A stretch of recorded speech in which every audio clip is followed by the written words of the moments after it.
everyone, and welcome to another episode of First Impression Sports Talk. I'm Jasmine Pollock. Welcome back, everyone. I know I've taken a break for a long time, about 2 weeks now, but we're going to get into some very good topics today, so let's get started.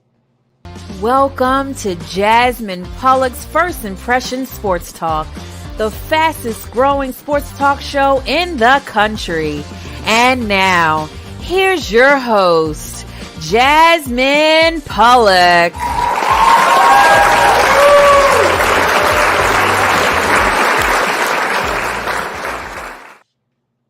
Welcome back to Jasmine's First Impression Sports Talk. And to kick the day off, we're going to talk about the NFL free agency. So we all are waiting for this, what's going to happen. You know, some of our NFL teams, you know, my Packers, my Seahawks, the Dolphins, what are they going to do? Who's going to move where? Where is Aaron Rodgers going to go? So let's bring in Jeremiah. Let's talk about some of the moves so far that have been made in the NFL free agency. So let's start with the Dolphins, Jeremiah. So the Dolphins are making some big moves. They have made some big moves. The first one, obviously, is going to trade for Jalen Ramsey. So that's a big deal for the secondary because you have Xavier Howard and Jalen Ramsey on the other side. What do you have to say for this? What trend do you see Miami going towards right now ever since you've seen these free agency moves? Well, I like Miami's push for just making a splash, especially starting off the free agency with Jalen Ramsey. I mean, that's what kicked off the whole free agency actually for the whole league. Jalen Ramsey was the big piece that was moved. That was a big name this offseason. And I feel like for Miami too, they are bringing back a lot of the running back, the running back room, and also the ones that kind of been there before, because they want to run it back to where they know that they have a winner's chance right now and bringing back our running backs, plus adding in pieces like Berrios that we got from the Jets, and also other pieces that we have gotten too, because we even got a Pro Bowler in a Jets that just came. No, from the Patriots. We got him from the Patriots. Mm-hmm. Yes, and I like the way Greer is going, and especially going this direction for the team. The only thing I would just say for him to just do that we must have is a better O-line. And I know it's so hard to find them and to actually get them for a cheap price, because you already know linemen, they're gonna want their money, $60 million or up. That's the bracket is going right now for those things. And you see how the Bengals got themselves a great O-line and so many other teams. And I just feel like that's the only pieces that we're missing. I know we got some from other teams, but we need a high caliber, the one that's on the Armstead level to where it's more consistent. And especially with, what happened with Tua last year, his health and him having those concussions, it's imperative that they make sure they give him the right protection that he needs.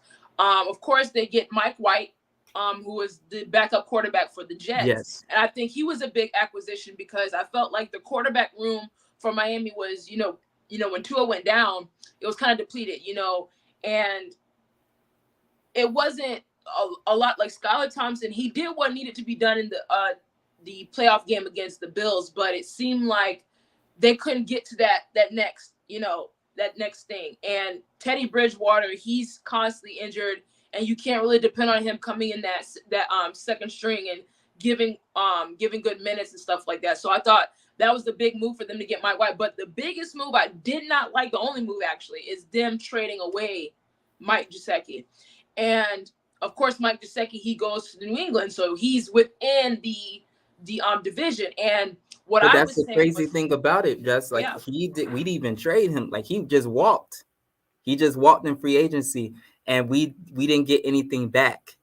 I just think for him, when I look at this Miami Dolphins team, and when Mike McDaniel came from the 49ers, he was the offensive coordinator for the 49ers. When I looked at how their offense ran, you have, of course, George Kittle at tight end. Of course, you had Deebo Samuels that you can motion in many different ways. The running game that was very, very complex, and it caused issues for defenses. And I assumed that when he went to Miami, I'm like, okay, we're probably going to see that similar type of offense. And I think every young quarterback right now in the league deserves a security blanket at tight end. I mean, you look at Patrick Mahomes and Travis Kelce, you look at things like that. And you look at Lamar had Andrews. You look at all of those instances where you need a tight end and a quarterback, connection. And I feel like now, who is your tight end? Who is going to be there that's going to consistently make catches down the middle? Because of course, You have Jalen Waddle, you have Tyreek Hill, you have weapons all across the field. But it's the middle presence. Who is going to be that middle presence that gets you those 10, 15 yards and different things like that? That was just my biggest thing. And I thought Mike Gesicki was a very good tight end. He was probably top 10 to me in tight ends in the league. And I just felt like the Patriots stole him, because now you put him over there with Bill Belichick and Mac Jones and things like that. They're going to be able to utilize him in many different ways. So look to see that. He might have some yards on you guys, Jeremiah. I think he is. Yeah, I mean, he's a great talent.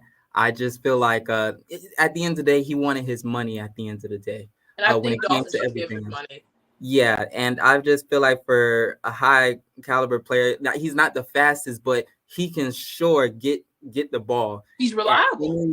At any point of the field, he can go up there, climb the ladder, get the ball. He can run you the great route that you choose him to run, and he'll make sure to catch the ball in every sense, and he is very clutch in really game situations. And I wish him the best actually going forward, because I also remember us having to get him like from the start and the finish to see it go, but still at the same time, I have to root against him now, against the Patriots. Right. I don't like the Patriots and I don't like the Jets, and we're gonna get into the Jets in a little bit. Speaking of, so we're gonna stay within division. That was the next segment I was gonna go into. The Bills. Now let's talk about the Bills for a little bit. So we all know for the past 2 years, the Bills have been the favorites, or top 2 in favorites to win it all, like win the Super Bowl. Even last year, they were number one. They finished number one with the odds of making the Super Bowl and winning the Super Bowl, because they get a lot of people. They added a lot of pieces. They got Von Miller, different things like that. And you're thinking, okay, now we didn't think that, because I already knew what was coming. But a lot of people thought this Bills team was going to be the team to beat. Now they lose in the divisional round at home to Cincinnati. Now we see, okay, can they turn that corner? Because the window is closing for this team. And this is why I say this. When you have the talks of Aaron Rodgers going to the Jets, with the Jets having a top 5 defense, a very star-studded offense, and you get a Hall of Fame quarterback there, that's going to have some problems in that division. But for the Bills, they're letting a lot of their defensive pieces go. Yes. Their running game was not lethal. They let Isaiah McKenzie go, their slot receiver, who was very good. They let him go. Doesn't make sense. Then Stephon Diggs, that's the biggest thing. He deletes everything Bills off of his social media. So Jeremiah, what direction are the Bills going? What is their motive? What are they doing? For the Bills right now, you build a lot of different pieces, especially in the last off seasons, to where you guys were supposed to be going by how the critics and everybody inside the media saw them. They were seeing them as a Super Bowl favorite. They were saying nobody else inside the AFC East or even in the AFC can really stack up against the Bills on paper. That's how it was put at that time. But you seeing as the time went on and throughout this whole season, they didn't really amount to the expectations that were given to them. And I just feel like going into this next season, what more can you really do? Because you have this formula right now that didn't work last year. And if you compete, if you do it again this year, it's not going to be successful this year. And that's the reliance on just Josh Allen on his feet, or you just rely on just giving Diggs the ball and then that's it. Yeah. That's going to have your offense is going to run at the end of the day. And I just feel like with them not putting together a running game, and not to mention or how to defend a running team, they're not going to succeed in the biggest level. And plus, you got your different teams in the AFC East in your own division that's getting twice as much better and is ready for you to like around the corner. And think about this. Miami has made 2 big moves in the past 2 years in the free agency. They've drafted well. They've gotten the right pieces to propel them. And look, new the sky's the limit for Miami. They make it to the playoffs, and they battled on the road with the Bills. They did, and they had a chance. They could have won that game. Now you add somebody like a Jalen Ramsey. You re-sign people. You Tua Tagovailoa, he's going to classes to help him fall better, so that way it can prevent him from getting concussions. You're going to get offensive line, and then you have the draft. I mean, the Dolphins look legit. And then let's talk about the Jets. Have to. Now, I'm a Packers fan, and of course, I'm going to be hurt when Aaron leaves. But when Aaron, it's all about when. It's not if, it's when the deal is going to be signed. When Aaron gets to the Jets are automatically favorites because of what they have. Like I said, they have a top 5 defense. They have young core receivers and a running game that can run, that are physical. And then you sign Allen Lazard, which obviously looks to be that's a cue that Aaron could be coming there. And then, not to mention, Odell Beckham is in the picture. Aaron wants Odell there. And the thing is, the Jets have some money to give. They have money to give. So there's a lot of things I feel the Bills, and then of course the Patriots are going to always be around. They're going to always, cause issues for people. But for the Bills, they had to go last year, because now it's going to be tough. It's going to be tough for Josh Allen in the division. And then if we're looking at bigger picture, you still have the Chiefs. You still have the Bengals, the Dolphins, the Jets, the Patriots. Yes. Not to mention Sean Payton's in Denver. There's going to be a lot of things going on that I feel like it's not just going to be easy for you to just, go there and do what you did last year, because people are getting better. Teams are making moves, and it does not seem that the Bills are urgent right now. But let's go to the AFC West. And before we go to break, let's talk about this final team, the Las Vegas Raiders. I thought Aaron was going to go there. I really did. I thought Aaron was going to, him and Devontae going to team back up. But I'm actually glad he didn't go there, because it seems like the Raiders have some dysfunction going on. So they signed Jimmy Garoppolo. I wouldn't have paid that much for Jimmy Garoppolo, because he has been injured. We haven't seen him finish a full season. He's been injured and in and out of the lineup, but they give him big money. You let Darren Waller go. They trade their star tight end, Darren Waller, to New York for just a 3rd-round pick. Jeremiah, explain what the issue is. To me, right then and there, it really made no sense, because at the end of the day, when it comes to the Raiders, what direction are you headed in right now? You get rid of a top tight end like that, arguably like one of the best right now in the game right now, and you give him up just for a 3rd-round pick. First of all, it's really disrespectful because of how high of a caliber he has been playing throughout these whole seasons. Now, last season, I understand he had injury and everything else like that, but you can't diminish what he has done in a previous time. And absolutely. You put him into a even better, like a better situation. You're depleting your team at the end of the day, because you have Adams over there, and then you got Jimmy G coming in, but still at the same time, who is the tight end he's going to throw to? And as a fan, I understand when it comes to the Raider Nation fans that it can be a huge question mark of what was the point of moving him in the first place. I understand the off the field things when it came to the coach and the player with that situation. But you just don't let a player go like that and not get anything back in return that's really valuable. And the Giants stole him. I mean, for a 3rd-round pick, the Giants just got better. I mean, they were a playoff team. They went to the divisional round, and now you add a caliber like a Darren Waller, and then that only helps your team. So, I mean, the Giants stole him for a 3rd-round pick. But I just feel like you signed Jimmy G, and then you trade the security blanket in Darren Waller. I don't understand it, but the biggest thing is the stigma and the reputation around Josh McDaniels. There's a lot of questions about his character as a coach, because, of course, he was the offensive coordinator with the Patriots and Tom Brady, and, Tom Brady and him know each other, but he has not done anything outside of Tom Brady. No. He coached for the Broncos, didn't really work well. Then he's with the Raiders. Things are not going into place. So when I look at this, there's a lot of things I see from Josh McDaniels that are some question marks. But we're going to get into March Madness in the next segment. We're going to go to a short break that wraps up this segment about the NFL free agency. We're definitely going to keep our eyes on many more teams and many more moves to come. There's still a lot of teams on the board. There's still a lot of players on the board. Then, of course, we have the draft next month. So we're going to look into a lot of things. But when we get back, we're going to talk about the NCAA women's and men's tournament. So don't go anywhere.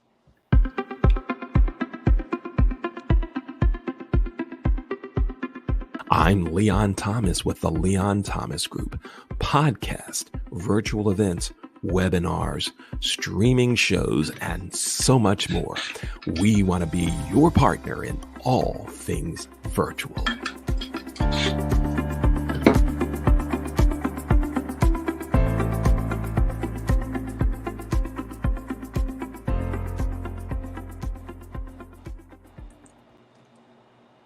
Welcome back to Jazz's First Impression Sports Talk. If you like to see past episodes of my show, you can go to my website at subscribe to my YouTube channel. It's JasmineOnSports.com, or Jasmine on Sports rather. And if you would like to follow me on Twitter, it's going to be at JazzyS, where I tweet a bunch of things throughout the day: NHL, NBA, NFL, a bunch of different sports topics. But let's get into the NCAA tournament. So right now it is March Madness, the moment we've all been waiting for, and our brackets are horrible. Our brackets have been shattered. Not looking good. I picked certain teams to win, and I'm thinking this team is going to match up, and these teams are gone. So, Jeremiah, what is your biggest takeaways from March Madness so far? Now, I know did the Canes win last night? Yes, the Canes did win. They blew out the team, and now they're set to face number 1 Houston, which is going to be a great game because we even upset, because we were, I think, a 5th seed and Indiana was a 4th seed. Yeah. We beat them, and so we're moving on. But one thing that did surprise me, especially inside this whole tournament, Kentucky, Kansas, and also Duke are not in the tournament anymore. Those are ones that you are always seeing every time you would turn on the TV during March Madness throughout our years. Since we were younger, even before us, you have like historic schools like that is known for always getting to the Sweet 16, Final Four, and also just the championship games that birth so many different athletes that we have playing in the NBA right now. If you just name so many, they'll be like, oh yeah, I came from Kansas, I came from Kentucky, I came from Duke, and so many. And right now, you have so many different, schools that were probably looked over, but they're just having incredible years. FAU having the year of their life right now. I did not see FAU getting this far. I promise you I didn't. I picked Memphis in the first place to go further. I was assuming Memphis was going to be in the Final Four, but FIU kicks them out. But could FIU be, or FAU be the Cinderella story? Maybe that's, we're always looking for the Cinderella stories on both sides. So you never know. And when I look at it, this is what I love about college basketball. College basketball is so competitive. You don't ever see these games go to 100 points. You don't ever see it. It's very competitive, very physical, defense, there's a lot of stuff. But let's go to the women's tournament. Of course, Caitlin Clark, she sent Georgia home yesterday. Man. She sent Georgia home yesterday. She said, oh, no, you're going home. Bye. She is carrying Iowa right now. I mean, carrying. And not to mention this LSU team, I didn't realize how good the LSU team is, the women's LSU team. They are very good. Very good. Very good. And they have a star player as well, but her name is escaping me. But she's another star player. I think she's their center. Yes. Very, very talented. She broke some records, I believe. And then, of course, South Carolina. South Carolina is the team to beat. They're the number one. They're the champs. They're the team to beat, and they're blowing everybody out. But I want to see how far Iowa can go and how far Caitlin Clark can take this team. I really do. She's one of my favorite players in the tournament, and I feel like she is putting this team on her back and saying, you know what? We're going to go in there. We're going to beat this team. Trust in me and believe in me, and we're going to make it. And right now, she's proving that. So, Jeremiah, what do you have to say about Caitlin Clark and how dominant of a player she is? Well, when it comes to her, it's just proven to me, especially during this tournament, she's ready for any and everything. And you don't really see her now. You can say that if she's maybe starts to a slow rhythm and everything, but she makes sure to impact the game on so many different levels. Like we just seen the last game, a triple-double. And that's not only just her putting the points up, but rebounds, assisting, getting other ones involved. And it just shows her impact when she is on that court, because without her, this team is not going to be the same without her. But with her being on the floor, being the general, plus taking advantage, it's like she's like, I can take this game over. I can win this for us. And I love that mentality inside of her, because she shows up and then you never have to question if she loves this or not. And also just wants to go further because, she's just a winner at the end of the day. Yeah. And she can win on so many different levels in the game. Like, she can shoot, she can assist, she can play defense, she can go in the paint, she can do a multitude of things. And I saw she hit a logo 3. I mean, a logo 3. She just said, I'm gonna shoot it. And all net. And these teams do not have an answer. They don't have an answer for her. And I feel like now I do think they can make it to the final 8 or the Elite 8, rather. I think they can make it to the Elite 8, but I don't know if they can make it to the 4 and then the championship, because if you look at the teams like, of course, South Carolina, you look at the teams like Notre Dame, who is around still, you look at LSU and all these schools, they have a multitude of players that can do a lot of things. Whereas she's carrying this team. Now, she has role players that can, get some buckets and get some rebounds and play some defense. But we know that's Caitlin's team. With all these other teams, they are loaded. They're loaded, on the bench, on the, their starters. Everything is loaded. So I don't know if they can make it that far. Of course, I'm rooting for her. I want her to win. But I don't know if they can make it past some of these tough teams that are stacked. Yeah, I mean, it's going to be a difficult road going down, and that's just like what the Canes, because the women's, they actually played number 1 Utah today. They're 9th, but we've seen upsets after upsets each day. Always have faith, because when they were down and out their last game, they were down 17. They was down 17. They came back and they won by 1 point. That's what March Madness is all about. I mean, I just love these games, and I love the effort that they just put in. The fans coming out there, showing their supports, and you know how loud those places get, especially during March Madness. It's just so electrifying. I can't wait to see as it goes further who is going to be that Cinderella that's going to keep going and also upset somebody's favorites. And that's the thing about March Madness. Anybody can get upset. You might think you have the top seeded teams that have been dominant all year, and then you got this one team that's the 15th spot and the 14th spot. They come in and said, "Oh, we can play with you." You have a career shooting day. The top athlete, right? They're going there and they're going to compete, and that's what I love about March Madness. That's why it's called March Madness, because you think the top seeded teams, they're the ones going to coast. Nah, these teams are gritty and they are competitive. They are not afraid of the moment at all, and it's just amazing to see a lot of these talented players from the top seeds to the lower seeds competing at the highest level with each other and making names for themselves, and look at Princeton, for example. Yes, Princeton. Now, we know Princeton is a prestigious academic school. They're in the Sweet 16. Yes. No one saw Princeton. I didn't see Princeton. Princeton get in there. Yeah. And look, now now we're making a name for ourselves. Now, Princeton's in the Sweet 16 to compete. There's a lot of teams in there that I did not see coming. And even Alabama. Alabama's having a huge year. Yeah. But of course, now Alabama looks legitimately the best team. Legitimately, they look like the best team. But you just got to be careful, because you got these other teams that are just lingering around and just saying, "Hey, we're not afraid. We have top guys. You have top guys, and we're gonna battle with you." And I feel like now I'm picking Alabama to win it all, just because the football school is gonna win it all. But there's some teams that's gonna give them some problems. So there's some teams out there that's gonna give them some problems. And then, of course, on the women's side, I have South Carolina winning, because they're the defending champs. They are the team to beat. They've been dominant for the past few years now, so I think that's the team to beat. But Caitlin Clark, of course, can make a splash. I don't think they're going to get that far, but they can make a splash. And, of course, you have LSU. You have all these teams that are just around that are competing at the highest level. So we got to keep watching it. It's fun to watch. But I want to shout out Cole real quick, because he told me to mention this.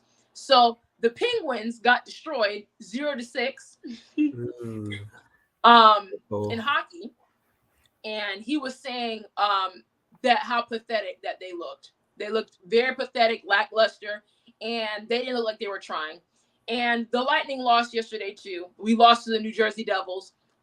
It's unfortunate. We were up 2-1, and then they just come back and win 5-2. I don't know how that happened, but I am Kucherov. He has 100 points under his belt. That's a lot. I'm very happy for that. But the Lightning the Lightning have been losing some games. Like, they have go on a win streak and they lose, and a win streak lose, and that kind of thing. But they're still in the 3 spot. They're still in that third pick. And I hope the Lightning continue to mount some wins, because obviously the playoffs is coming in the summer. We're really excited about that. And of course, I want the Lightning to go back to the Stanley Cup. They've been in the Stanley Cup for the past 3 years now. So, I'm really excited for that. But I feel for Cole. The the Penguins started off really hot this season. They destroyed the Lightning in the first game they played, and they just dipped after that. I don't know what's going on. I don't know if they're making the right moves and the right trades. Yeah, because, just looking at this conference, because I actually just put up right now, of course, you got Tampa in the 7th spot. You got New York in the 8th, Penguins in the 9th, and the Panthers in the 10th. Like, they're right under each other, battling for those spots and everything else. I just think right now, I just don't know. Like, for the Lightning this year, like, how would you grade them, like, so far in this first half? So it's the same things I've been seeing all for the past few years. They always are in the top 5. You don't ever see the Lightning below that. Like, the Lightning have, for the past few years, the Lightning have either been 1, 2, or 3. Right now they're number 3. And if we're gonna stay in that spot, I mean, they're winning. We're winning a lot of games. That's the thing. But it's just, we have those games that we lose, and we're just like, okay, that makes no sense. Right. But the thing what's scary about the Lightning is when they get into the playoffs, they're a completely different team. That's why they went to the Stanley Cup 3 straight years. Right. They've been dominant. And actually, the past decade, they've been in the playoffs. These past 3 years, they've been in the Stanley Cup final. They won 2. They were going to go for the 3-peat last year.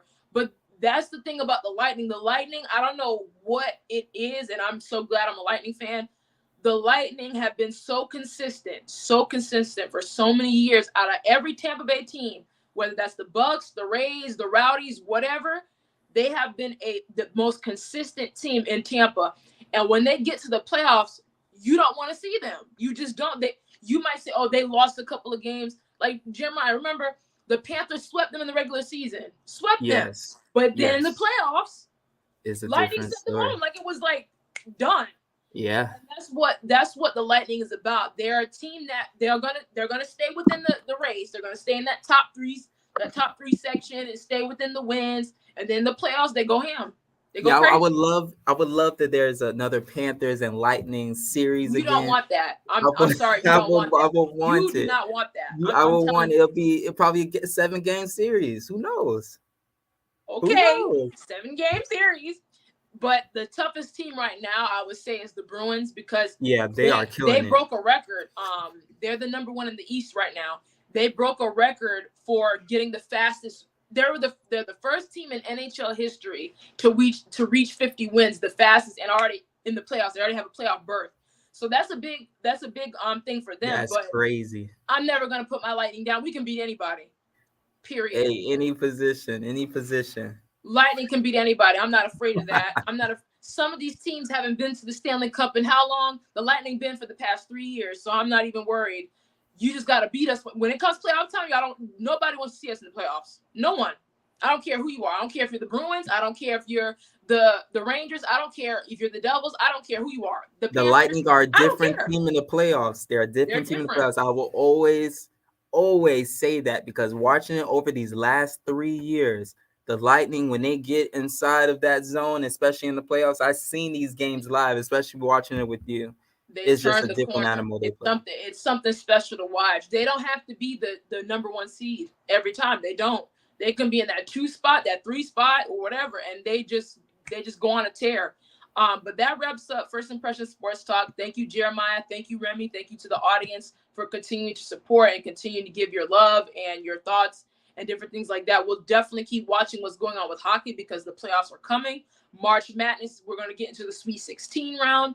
Really excited about that. And of course, we're going to keep our eyes on the NFL and the free agency news and what's going to happen when Aaron is going to go to the Jets. Where is Odell going to go? There's a lot of things going on. And then, of course, the NBA. We're getting to that crunch time where it's going to be time for playoffs as well in the NBA. So that wraps up First Impression Sports Talk. See you guys next Monday for more.